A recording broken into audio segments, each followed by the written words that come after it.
Good afternoon and welcome to this flash update on the situation in Vietnam. This is Steve Burson dialing into you today from Singapore. So my name is Steve Burson, CEO of Relo Network Asia. Nice to be here today, and I'd like to welcome Donn in Ho Chi Minh City in Vietnam. Welcome on board. Good to see you, Steve. My name's Donn Garton. I'm the general manager of the Ho Chi Minh City office of Resident Vietnam. And good to be here today. Yeah, a lot going on. Yes, and that's why we're here to hear about what's going on. It seems that things have, well, how have things been going since the borders have kind of reopened and things have started to flow again? After sort of, I guess COVID is still around, but how are things now? And are there any restrictions left in Ho Chi Minh at this time? No. So to enter Vietnam, no kind of COVID requirements or testing or really anything like that. On the ground here, things are very normal. They've just relaxed kind of the mask mandate here. So everyone still is mostly wearing masks, both indoors and outside, but it's not a requirement now. Schools have been back to normal for quite a while. Everything's open. We don't really have any challenges as far as, ongoing COVID cases. The hospitals are pretty stabilized right now. I would say the only thing to maybe highlight would just be that, if you're looking kind of for your booster shot, it's not easy to get here. So you might have to go to Singapore or Thailand, something like that. Mostly everyone here has 3 shots already, but the 4th shot, if you want to get a booster, those are not readily available yet. Okay, that's good. Well, even here in Singapore, if you're not 50 years or over, you're not offering the 4th shot yet. So. Okay. All right. Great. Got it. Okay. All right. So how's the visa situation? I know that during COVID it was quite difficult to get into Vietnam, and there was several things that they were doing in addition to the regular visa and work permit procedure. How are things on that side of things now? Any blockages or challenges?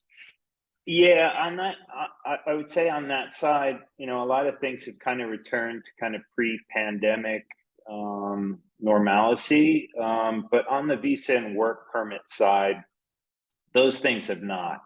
So it's fairly easy to get what's called an e-visa, which is basically like an online application to come to Vietnam. Tourists will get that or whatever.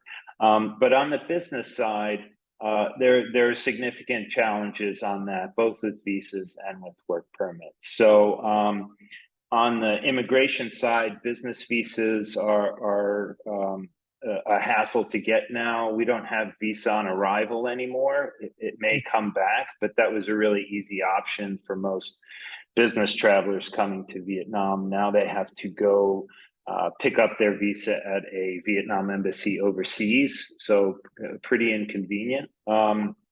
Getting the paperwork to get that visa for a business traveler is also a challenge, especially for Ho Chi Minh City. The immigration offices are in a real kind of state of kind of chaos and change.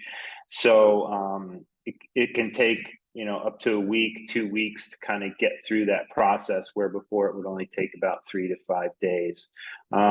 We recommend people who are going to just come here for a business trip to basically just apply for the 30-day e-visa. It covers meetings. You can go to conferences or those kinds of things. If you're getting your work permit, ultimately that's not going to work.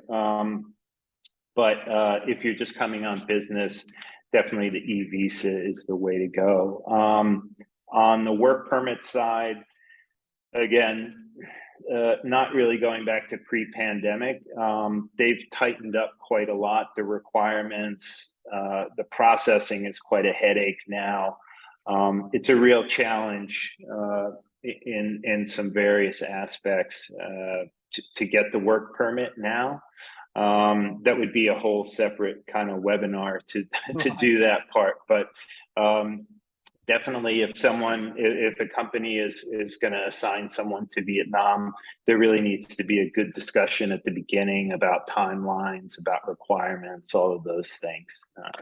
Yeah, but we see it still a very high volume coming in. I would say in general, we're back to pre-pandemic volume. So there's quite a lot of activity, but it is challenging for work permits and immigration. Okay, well, that's good to know, and I'm sure people can reach out to you, at Resident Vietnam For sure, yeah. Further information if they require that. Yeah. Okay, sort of moving on more towards the sort of guts of what we wanted to discuss today, and with regards to the property market and things like that. So, yeah, as people have started to flow back, and as you're reaching these, back to pre-pandemic levels of volumes of people coming in, what are we seeing in the property market these days? So the property market is quite hot. We don't have, Ho Chi Minh City and Hanoi to kind of the same extent.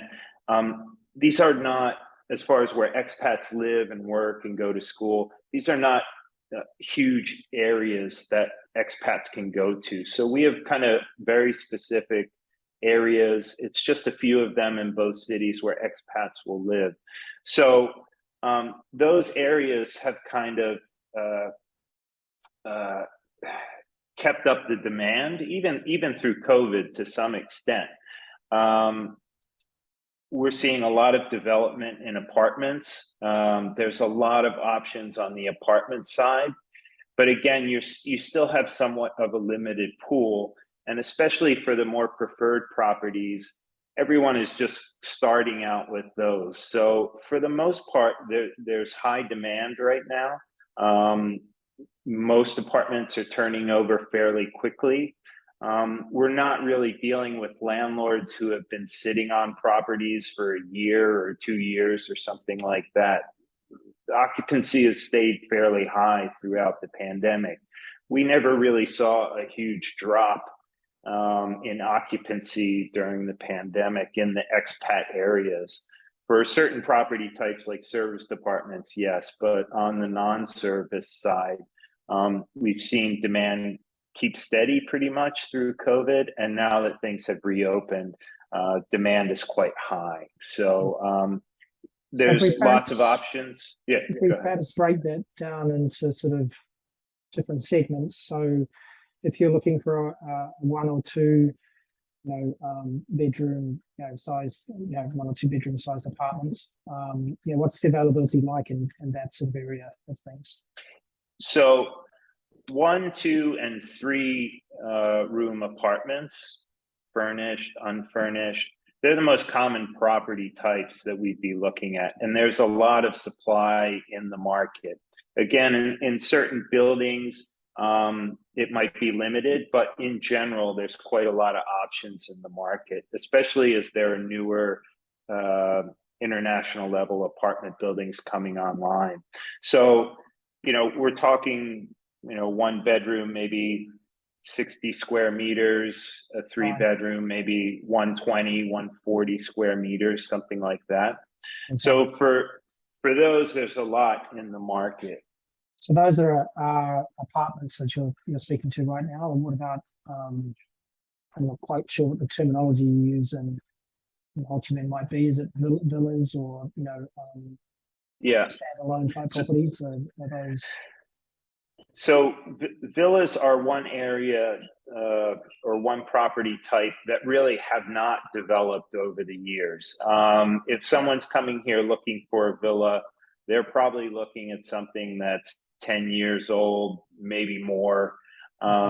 There's a lot of challenges with villas as far as, is it in a secure compound, which there are very few of in the city. no matter what your budget is on the villa side, that's a challenge, because even if you have like a $6,000 budget, you're still looking at, possibly not well maintained villas. There might be flooding in that area. So on that side, the options haven't necessarily increased as they have on the apartment side. On the apartment side. Okay. Okay, and then so for larger apartments, for those that are looking for 4 bedrooms or maybe 5 bedrooms, either in apartments or, well, let's go with apartments first. Yeah. How are things in that segment of the market right now? So that's kind of where we find more of our challenges, I think, recently. So if families are coming here and they're a large enough size, they need more space than 120 or 140 square meters. A regular 4-bedroom apartment that might cost around $3,500, something like that, might be around 200 square meters, something like that. Those are very rare as a apartment type in the market. So all of the buildings, they don't build too many regular 4-bedroom apartments. They're here, but they're very hard to find, and they're in very, very high demand. So what will typically happen is, if you want a larger apartment, you have to go to a penthouse. And there you're looking at, 250, 300 square meters. You're looking at, you would need a budget around like 5,000, 5,500 for that. And again, you're still dealing with somewhat limited supply in the market. So there aren't a lot of penthouses, but if you're looking for a 4-bedroom at maybe like a $2,500 or $3,000 budget, that's going to be really tough. You might have to bump that up to 5,000 plus. Yeah. Okay. And so that's where some of the significant challenges are. It's sort of in that range between 3 and 4 bedrooms, and between sort of sort of $3,000 to $3,500, where you need, which is the absolute minimum you would need for something that's a 4-bedroom. Definitely, and it's the highest demand, I would say, as far as property types, because again, it's a bit more limited, and we find a lot of people just don't. The only comparable size you can find is in a villa, and again, you've got a lot of challenges that come along with that villa that you're not going to have in an apartment block. Yeah. And so a lot of these new properties that are coming onto the market, they're simply just not, they don't have the bigger units, or the 4-bedroom units in them. They'll have a lot of 2 bedrooms and 3 bedrooms, but not a big size. Okay. Right. Exactly. I guess the way that people are working these days is also playing into this. Need the extra bedroom for the office to be able to work from home and things like that. Does that play into things a little bit as well? We hear that a lot. So, many times, even if it's just, let's say, a couple, they're still looking for a 3-bedroom because they need that extra room, because they're going to be working at home 50% of the time or something like that. I would say for the most part, companies have brought people back to work here. They've been back to work in the office for a while. But even still, it's quite common on calls these days to say, I need this extra office room because I'll be working at home quite a bit. Right. Okay. So would you sort of describe that 4-bedroom sort of zone being your biggest challenge right now in terms of what you're facing on day-to-day sort of basis in Ho Chi Minh City? Yeah, I think as far as the property side of it goes, that's where we've run into the most challenges, where we've got, again, like a family of 4, something like that, 3 bedrooms too small, a villa's possibly too big. Right.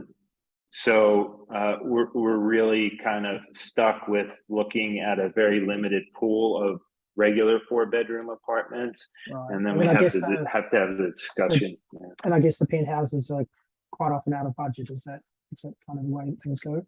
That's typical, yeah. So again, for a family of 4, maybe a common budget is going to be $3,500, even $4,000. but when you're looking at penthouses, we're starting around 5,000. Yeah, for those. Okay. Okay. So what would your, based on that, what would your sort of recommendation be to, to companies, to assignees that are coming into Ho Chi Minh? Is it best to, get in touch with you early and discuss, the options and the challenges and that sort of thing, and recommend getting a good sort of gauge of how things are going to work before sort of getting too far into the, how would you suggest be the best way to move things forward? Yeah, I think having kind of an honest discussion as early as possible about what's available in the market at a certain budget. Again, there may be larger 3-bedroom apartments which might fit this kind of mid-range we're looking at. But certainly, to prepare the assignee that if you're looking for these larger property types, that may just not fit, and we're not going to be able to negotiate down 1,000 US or 1,005 or something to kind of match that. So we got to kind of start as soon as possible to kind of manage their expectations as far as what's going to be available for them at their budget. Yeah. Sure.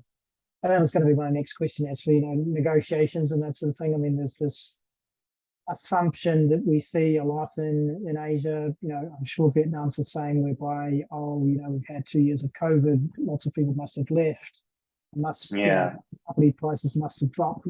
Surely we're going to be able to negotiate 20-30% on the rent. A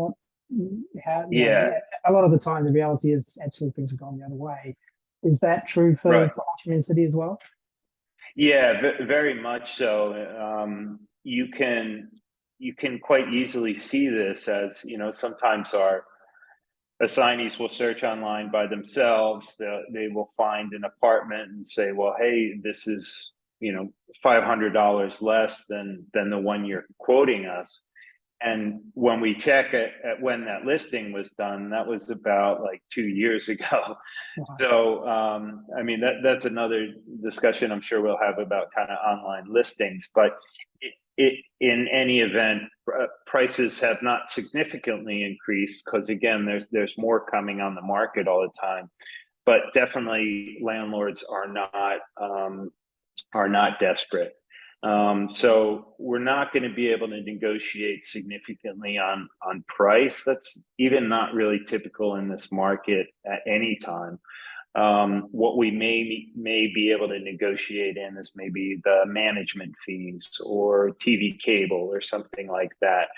But coming into the market expecting, a 25% reduction or 20% reduction, that's just not a common market practice here. And again, landlords are listing with multiple agents. If we're looking at a more popular apartment complex, if we're showing an assignee a 3-bedroom apartment, it's possible like 3 other tenants have looked at that in the same day. So the landlord is not being pushed to negotiate down.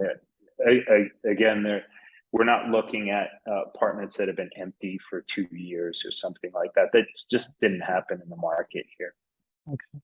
So it sounds like the sort of the time that properties are on the market is shortening, would you say, in terms of availability and how long you've got before that property's taken by somebody else? Certainly, yeah. So especially in these kind of like, again, maybe more popular apartment blocks or more rare 4 bedrooms or penthouses, those are turning over pretty quickly. You have to be kind of ready to move. So one thing we're always checking is the company signing the lease and making the payments, or is the individual? If the company's signing the lease and we've got to go through a vendor setup and it takes 2 or 3 weeks to get the payment, we may have to work with the agent to perhaps put a hold deposit down or something like that. So yeah, what is the more typical way to be doing things in your market? Is it typical for people to be signing their own leases or typical for corporates to be signing? I'd say it's 50-50 as far as our experience, and landlords typically are okay with either. If it's an individual signing and making the payments, from them selecting it to them being able to move in, it might be 2 weeks if they want. So it's pretty quick. But you've got to get the security deposit down pretty quickly. Landlords won't hold on to apartments very long for anyone. So, yeah. Okay, so in terms of some timeframes and that sort of thing, I mean, how, if you're coming to Vietnam next week to look at some properties, what's the kind of the maximum that you'll be able to, when you're thinking about the start of a lease, what is the maximum that an owner is going to wait for your lease start date? The maximum is going to be 4 weeks. So if you identify a place, you can move in 4 weeks later, maximum they'll start that lease. But again, you got to get the upfront payments pretty quickly. Okay. That's good to know. Just getting down into some of the more sort of intricate parts of perhaps the rental process.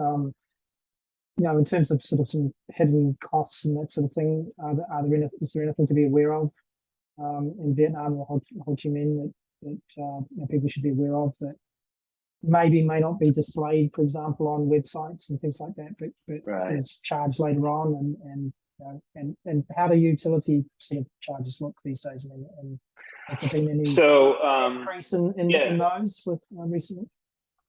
Yeah, so I mean, just some general things. Number one, the tenant doesn't have to pay any agency fees or any kind of commission or anything like that. But the landlord will pay the agent a commission fee. Tenant who picks a place doesn't have to worry kind of about any of that. Registration or those other things, again, tenant doesn't have to worry too much about that. The things the tenant has to look out for, especially when you're looking at listings online, is to make sure things like the management fee is included or not included. If it's a corporate lease, there might be taxes on top of that. So if the company's paying. For utilities, the tenant will almost always pay the electric and water. We can sometimes negotiate into the price, again, TV cable or something like that. The tenant doesn't have to worry about setting up the utilities. The landlord will do that for them already. So they just have to pay at the end of every month. And then other fees just might be, if they need a parking space, that might be extra. But otherwise, that's about it. They don't have to worry about too much extra. Yeah. Okay. Any tips with regards to, and no country in the world has 100% accurate online listings. I think, Singapore, where I'm sitting right now, probably has, and the US probably has some of the most accurate. But even then, there's a lot of window shopping, window dressing, and things like that. I imagine that's a lot worse in Vietnam. Some advice for folks there? So this is, when we talk about challenges kind of with incoming people, I would say this is kind of the second one, which is in the market here, landlords will list with any agent who approaches them. So there's no exclusivity in the market. So 9 out of 10 times when you see a listing online, it's either not available, it doesn't include all of the things in the price. It doesn't give you any sense of what the actual condition of the property is. So you have to be really, really suspect of any online listings. Again, most of them are old. We ask our assignees to send us any listings, and we can always check those with reliable agents. So until you're here on the ground, until we've scheduled a home search with you, it's really only at that point that we can get an accurate property list, things available, what the actual price is. Before that, if we're looking online, it's really just a reference. So again, we only work with preferred agents reliable agents. They understand our clients. They understand the requirements of clients' companies and those kinds of things. So it's hard because I know assignees kind of want to check what's in the market and say, well, look, this is available or something like that. But 9 times out of 10, it's not. So you just have to be very cautious when you're looking online. And I imagine there's lots of other sort of challenges as well. I mean, I'm not wrong, there's probably still a lot of development going along in, Ho Chi Minh, and I guess you have to be careful of noise coming from other construction sites and things like that. So one side of a tower might be, facing that noise, whereas another side of the tower might be looking at a river or things like that. So I guess those challenges exist too. Yes, certainly. So it's really important when you're looking at differing prices, even within the same building, of what floor are they on? Do they face a giant construction site? Those kinds of things. So it's not enough to say, well, my colleague got this apartment for $1,300. Why are you saying this one is $1,700? It may be that colleague's is on a very low floor and maybe faces the wrong way or something like that. So we have to really look into these things to make sure that they're appropriate for our assignees, that we're not going to have any problems, or that a new construction site is going to go up right next door a month after they move in or something like that. Yeah. Okay. All right. How is things, just changing the subject a little bit, in terms of international schooling and that sort of thing? I imagine with an influx of people back into the market and sort of rising sort of expat volumes and things like that, the schools are getting reasonably busy again too, or reasonably full. How are things on that side of things? So far, I think to a lesser extent up in Hanoi, but so far in Ho Chi Minh City, we're still not dealing with difficult waiting lists or those kinds of things. There's enough seats, there's enough international schools in the market here that seem to be able to absorb at least the current volume. We do suggest that parents kind of before they come, as soon as they know they're coming here, start that process, get in touch with the schools, find out what the availability is going to be with regard to their timeline and things like that. Because the longer you wait, certainly the more the classes fill up. So it's not common that we have someone come here and they can't find a seat for their child. But certainly the longer you wait, your selection of school might shrink a little bit. So only international schools here are appropriate for foreigner kids. We don't have any local schools or anything like that foreigners could go to. So you just focus on the international schools. And again, things seem to be pretty stable on that side. Okay. Good. Okay. So international schools don't seem to be, such a big problem then. That's good to know. Yeah, not a huge problem on that side. Good. Yeah. Good. Okay. Any other challenges that you'd like to speak about with regard to what you're working at on a daily basis with I guess a variety of different corporate clients with different budgets and different sort of packages and support for their assignees? Yeah, I mean, I think we've got, again, we're somewhat lucky in that we have a lot of options. However, if your expectations are quite high and your budget may not fit those expectations here, really, we just want to try and educate our assignees and their companies as to what the realities are in the market once you are on the ground. I would say, again, most of the other things, schooling, orientation, all of those things are definitely manageable. And for the most part, most of our home searches are quite manageable. But we have seen enough over these last couple of months that there are certain requests that don't really fit what's in the market. And we spend a lot of time, double checking, explaining, perhaps wasting time that we could be securing, the appropriate property.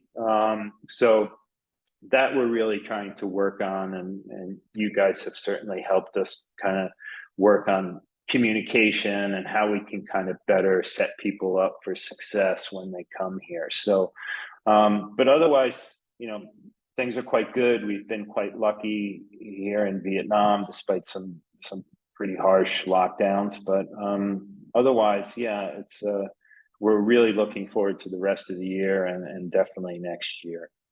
Okay, excellent.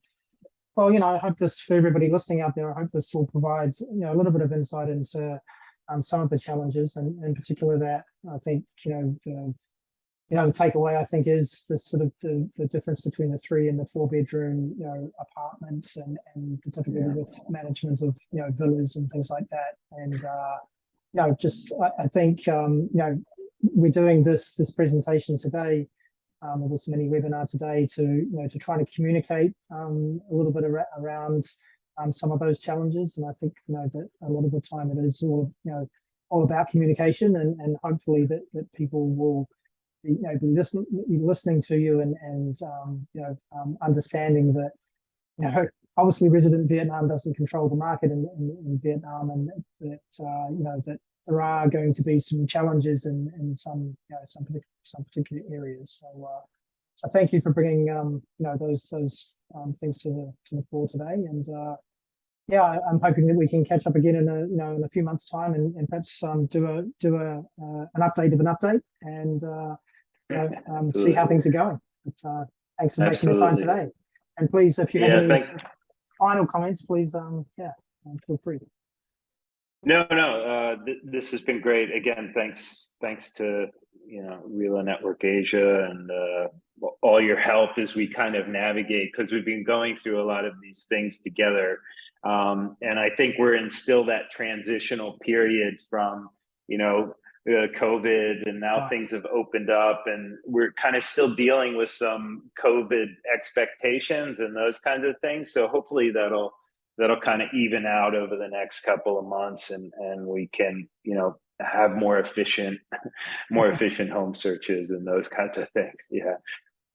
Okay, great. Well, thanks for making the time today. All right, Steve. Thanks a lot. Thank you very much. Thank you, everybody. Cheers.